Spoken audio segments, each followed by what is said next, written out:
kenn dootu ko netable ci lambu Sénégal te mu nekk Libidor mu nekk champion bi nga xamante ne yàgg na daal ñu gëj koo gis ci arène bi Libidor def absence ñu ñëwoon tey avec la légende TV de Ngoundiane seet si ko Libidor ziar nañ la bu baax. waaw Mouride maa ngi delloo ziar di la nuyu di nuyu axlu làmb yëpp ñëpp bàyyiwuma kenn mbëri yeeg gars yi yëpp daal promoteurs yeeg ménageurs yi xam nga maa ngi bëgg ñëpp di leen nuyu di la bëgge tamit yow waa légende TV di la nuyu baax a baax. waa Libidor ginnaaw bi ñu nuyoo ba pare Libidor ñu gëj laa gis ci làmb ji Libidor lan mooy sa problème lan moo xew Libi gars yi ñoo la ñemewul wala Libidor yow yaa toog rek noppi.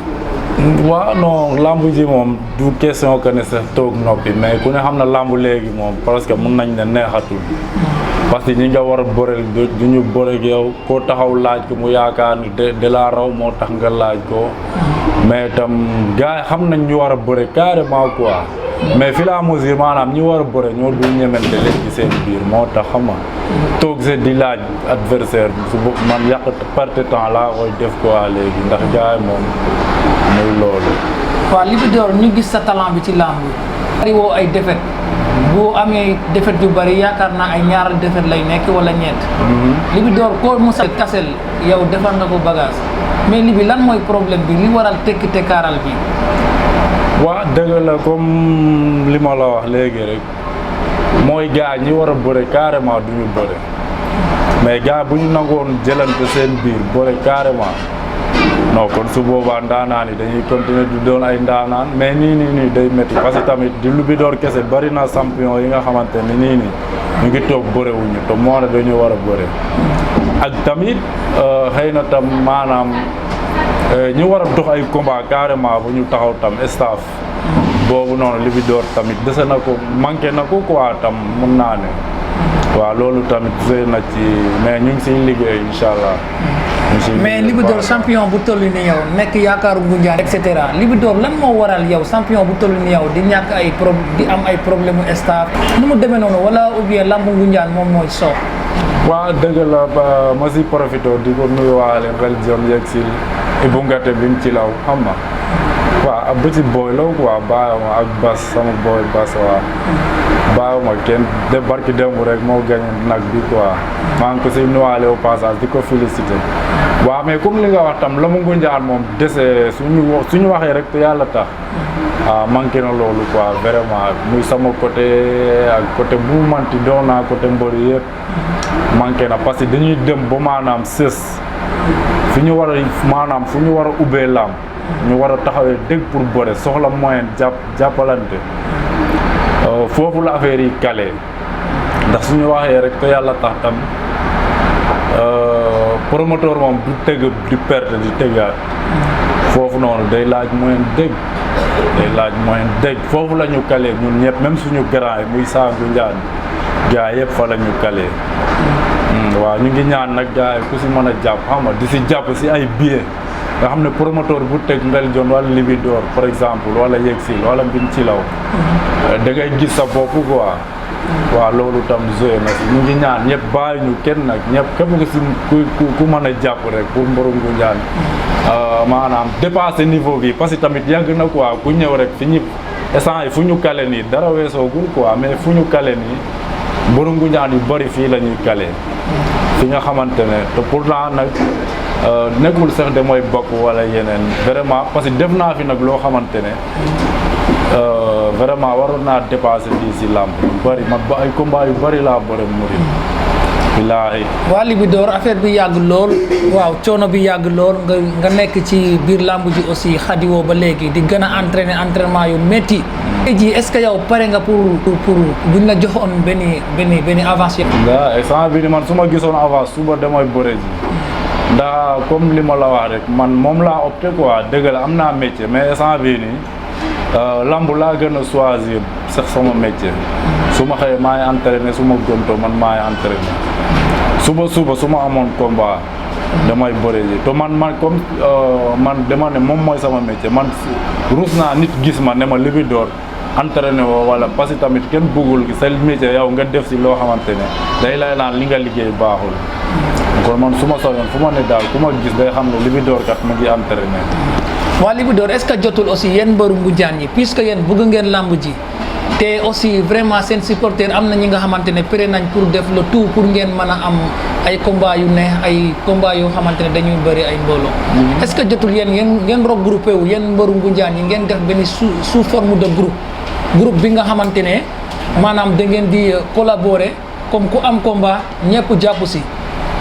jàpp si ngeen jàppalante ngeen di teg maanaam ay ku am combat mbër mu nekk ci Ngoundiane indi ay 10 000 francs ou bien ay 15 000 francs ngeen di jàppalante pour mën a am ay billets yu bëri parce que booy bëgg nañ di ñëw làmb ji waaye du ñu am ay billets yoo xamante ne mën nañoo tax ñoom ñu ñëw foofu. ci lu leer nga wax tam. parce que ku ne xam na tam Dakar neexul. moo tax munoo jël maanaam munoo jox toor kenn quoi. waaw li nga wax tam solution la. la. ñu créer groupe bi nga xamante ne ku si am combat. fan si club bu ne maanaam mbër bu ne am na président fan si club comme li nga wax mu am lu mu génne def ko si. keneen génne def ko si su boobaa xam nga même bu fekkee ay 100 personnes di nga leen mën a jëndal ay billets. mu ne bu ko defee loolu tamit xëy na comme li nga wax rek mun nañ si waxtaan gars yi yow tamit yaa ngi si doon jàpp parce que loolu du question que ne ni ma jël sa yàgg nga ma di ma ko wax te lii ñëwagul ba man maa la doon naan sa léegi yow da ngay jéem a ubbi groupe boobu man nangu naa ne première personne boo xamante ne di joxe sama participation pour ku am combat ñu jàppale ko mu am ay supporters bu promoteur bi gis si boppam comme booy Médina yi nuñ koy defee. parce que loolu moo des parce que loolu rek moo des parce que yuuxu ngeen fu nekk wax ngeen fu nekk mais gars yi ñemewuñ si jàpp bëgguñu si jàpp di moins. autorité Ngoundiane yi aussi buñ si jàppee benn combat la ñuy jàpp yeneen ñu bàyyi leen aussi te yéen aussi am ngeen talent man ngeen li ngeen di def yaakaar naa maanaam actuellement la balle est dans votre camp c'est à vous de faire ce que vous devez faire ngeen jéem a regrouper wu jéem a def le tout pour jéem a participer dimbalante. jàppalante pour kenn ku nekk ci yéen bu amee combat yaakaar naa mu mën a am li nga xamante ne yaakaar naa mbooloo bi du mu soxla. Libidor ñu gis la aussi ngay entraînement bu métti. waaw sama mébét mooy murit mooy gis nga mun naa la ne fi ma toog nii mébét bi ma amoon si samay commencement ba may dugg si làmb ba léegi nii moom laa am yàlla xam na ko. mébét bu ma amoon jox Ngoundiane champion bu léegi nii man fi ma toog ak yow nii mébét boobu laa am xam naa nag maanaam benn kii yombul dara yombul tax na instant bi métti na daaw dama année balance saison bi amaguma combat mais tam taxul ma découragé damay entraîner damay gën a entraîner sax pour tamit lépp loo xamante ne ñëw na rek mu bañ a bett Libidor comprendre nga. waaw loolu la quoi. mais Libidor tey jii yow boo doon lim say adversaire parce que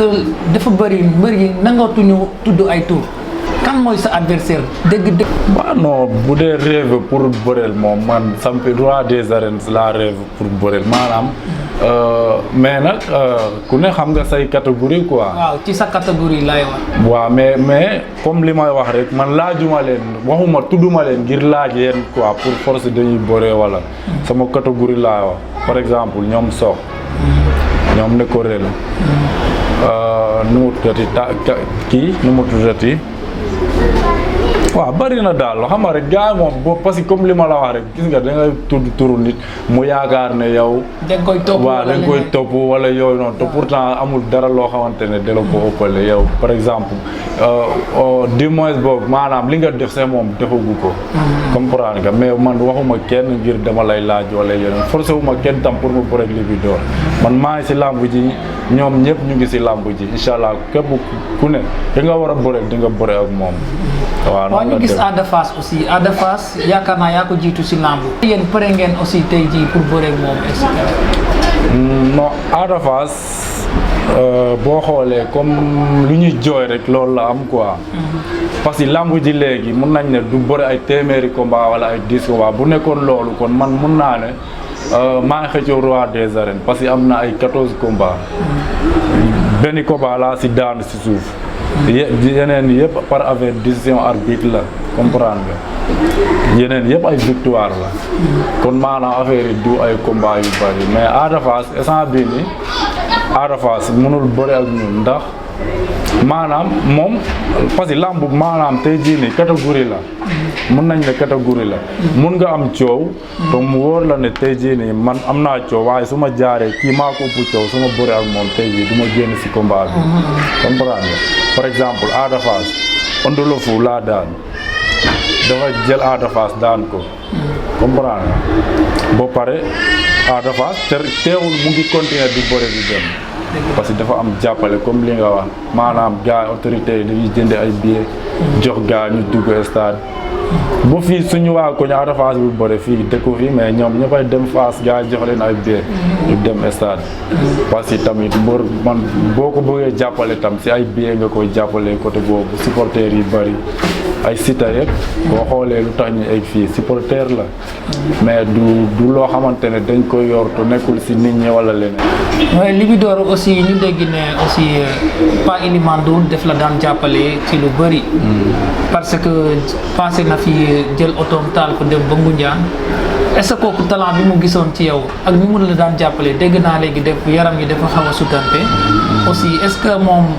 dégg naa gars yi di naan aussi bi mu xawee tëdd ba léegi aussi da nga am problème genre affaire yooyu noonu ndax moom daan na la jàppale ci lu bëri te looy wax si loolu. waa Père Elimane Ndour de mun naa ne man sama père la comme nu mu nekkee papa Youssou Ndour xam nga ak Bouba Ndour parce que tamit lu mu leen di wax rek la ma doon wax moom saa yu ma gisee saa yu ma déggee lépp loo xamante ne maanaam def may tege si yoon rek la may wax. jaaral nii defal la léegi xam nga ba tax na man des fois man du ma bëgg sax di ko gëj a gis ndax conseil yu ma doon conseil may ñaan sénégalais yi ñoom ñëpp fu waaye mën na ne si àdduna bi da ñaanal Père Elimane Ndour baax a baax vraiment yàlla may ko delloowaat ko si wér gi yaramam incha allah ndax amar na réew mi njëriñ quoi ku baax la wax dëgg man sant naa ko bu baax a baax vraiment bu baax la te tamit man xam na am na fu ma ko teg bu baax am na fu ma ko teg bu baax du ma dañ di ko wax nag man ñaanuma yàlla toog fenn ba jóg te ñaanaluma Père Elimane Ndour vraiment man nag xaw ma Youssou xam naa Youssou Ndour sax mais maanaam miinante wuñu quoi miinante wu ma ak Bouba Ndour mais vraiment Père Elimane moom sama père la quoi ñoom ñëpp naa leen di ñaanal tam vraiment. dëgg la mais Libidor nga amoon base au côté de la rue 6 Médina oui nga amoon foofu base côté rue 13 fii yëpp vraiment est-ce que yow sa base boobu yaakaar nga ni tey boo jogaatee ñooñu dina la toog. waaw mooy li ma la wax rek base bi mu nga fa murit mun naa de Médina fii nii billaay kenn ëpp ma fi ay supporters mais lamb moo demee comme li ma la wax léegi quoi booy léegi xam nga lan la ñu xam nga ñëw indi leen billet jox leen ñu dem stade mais su ma doon am comme billet yi Ada Fass di am moo yaa ko wax léegi Ada Fass maanaam ñi ko jàppale si ay billet kon nga xam ne lépp dëgg la parce que man su ma taxawee war a dem stade ñuy des si kër gi koñ ba ñuy des koñ ba rue 2 rue 30 angle 2 bis bu Médina bi fii yëpp liy des mat nañ 4 fois luy dem stade macha allah ñiy bëgg ay billets amuñu ñi xam na mu wóor na ne kon tey jii nii Libidor manqué wul ay nit quoi moom ma si profité di gërëmaale waa Médina bi yëpp parce que tam xëy na defaluma leen tax loolu quoi mais nag maa leen di woo xam nga ñu ñëw bu ñëwatee rek incha allah billaay dinañ gis changement bu baax a baax ndax xam naa autorité yi dama yaakaar dégg nañu suñu yuuxu quoi dinañ si jàpp bu baax a baax waaw ñoom waa Mbaye Dione gën si jàpp mu ngi jàpp Mbaye Dione yaa ngi jàpp mais gën si jàpp di si jàppale si ay billets bu baax a baax nga xam ne waaw Libidor aussi côté Mbaye Dione foo ñu dem foofu foo ñu laal foofu tuuti parce que bari na ay doomu Ngoundiane yoo xamante ne ñu ngi naan Mbaye Dione pourquoi pas moom mu yóbbu Libidor Italie ou bien mu yóbbu ko extérieur parce que mën na ko te yaakaar naa mën na koo def boo yu bari aussi boo nekkee ci grand place yi aussi ñu ngi ñaxtu di wax di naan ñoom Libidor ñoom Nguel Dione waroon nañoo dépasser fii yegg si parce que Mbaye Dione waroon na lu bon mu jël ay star mu ñaan yow ci làmb dagal leen billet ñoom ñu dem Europe xam nga même bu ñu liggéeyul sax mais dañuy dem foofu pour entraîner ñëwaat te Mbaye Dione mën na ko mais pourquoi yow loolu aussi est-ce que yow mos nga toog ak Mbaye Dione tegal ko loolu nga xamante ni gars yaa ngi koy wax ci suuf. waaw Mbaye Dione waaw waxtaan nañ si loolu waxtaan nañ si mais xam naa dafa jotagul rek quoi parce que buñ si waxtaanee def ma ne bul yàkkamti quoi. bul yàkkamti parce que am na beneen yoon bi ma doon jaar c'est pour bëgg a dem. mais mu xamal ma carrément bul yàkkamti. mais bul yàkkamti te aussi affaire bi yëfu xale la quoi parce que nee nañ souvent dañuy naan lamb moom sport xale moo koy def. te aussi yaa ngi même demagoo fenn ci lamb mais at yi dañuy dem yaa ngi âgé. mais Mbaye Dione lan la bëgg tamit comme par exemple lan la bëgg tamit gars yi parce que tey jii bu fekkee moom mu ngi lay toogloo dina naan xaaral ba kañ te yaakaar naa Mbaye Dione mandat bi la dese ci au niveau de la commune de Ngoundiane est-ce que moom jotul aussi moom mu jël ay responsabilités yow ou bien yow tamit nga jël say responsabilités ne ko lii laa bëgg defal ma lii bu ko mënul def aussi nga jéem a xool beneen yoon. non dëgg la ñun moom comme li ma la wax rek Mbaye Dione moom suñu grand la. suñu lépp la tam xam nga maanaam waxtaan nañ si mu xaar la wuñu comme li nga wax rek xëy na man tamit man maa war a demaat jéem ko proposé waat. comme su ma amee combat quoi ma ko si ñaan nag comme nu mu doon jàppee mu gën a jàpp ba léegi quoi parce que instant bii nii fi ñu nekk nii la ñu gën a soxla jàppale. Mbaye Dione doon na jàpp di wut ay combat ñuy bëri xam nga mais léegi xam naa tànk bi moo diis mais tam ñu ngi koy talal suñu loxo quoi mu jàpp si bu baax a baax Ngoundiane am champion Ngoundiane dafa war a am champion Mouride. am na champion parce que yow champion. dafa war a am champion. Libidor yaa ngi dem ci mbapat yi wala. waaw des fois ma dem si mbapat bi dimanche rek dem naa. dimanche bee passé dem naa. mais dama dem ba quart de finale ma blessé gis nga sama baaraam bi. waaw dégg naa loolu mbaa yaa ngi tane rek. waaw maa ngi tane parce que toog amoo combat bëre talent bi tam mun na réer. waaw. te tamit comme ñun ay doomu séeréer lañ tam. compétir. waaw foog ñuy compétir delluwaat di xool nag yeeg affaire yooyu ñoom seen. nga xam ne boo amee combat rek day yomb quoi. comme donc ni nga ko waxee Libidor mu ngi ci entraînement mu ngi ci mbapat yi. mu ngi aussi ci contact yi. waaw Libidor écurie Ngoundiane aussi écurie Ngoundiane gars yaa ngi koy coow di ko duut baaraam waa Ngoundiane lan moo nekk écurie Ngoundiane ba léegi aussi nee nañ problème de entraînement day am foofu boo yaa ngi feebar entraînement bi baaxul genre et cetera nu mu demee noonu. waaw écurie Ngoundiane de moom waaw suñu amee nag ku ñu jàppale si ay combat ñu jël. waaw parce que booy moom vraiment ñu ngi entraîné lu métti nag mais suñu waxee rek te yàlla tax bëreewuñu amuñu combat des fois nga gis bari na boo yoo xam ne ñu ngi génn écurie bi ndax dañuy bëgg a bëri parce que dañuy gis boo yi nga xam ne Ngoundiane lañ dëkk nekk si yenn écurie yi ñu ngi bëri ñoom ñu nekk opté nekk écurie Ngoundiane pour défendre couleur Ngoundiane nga ñëw toog fi nekk fi 10 ans bëre woo xam nga après fii la mesure da ngay dem bàyyi écurie bi dem si beneen écurie tam yooyu tam ñu ngi si ñaan ku si man dara quoi mën a jàppale waa écurie Ngoundiane ñu bëri tam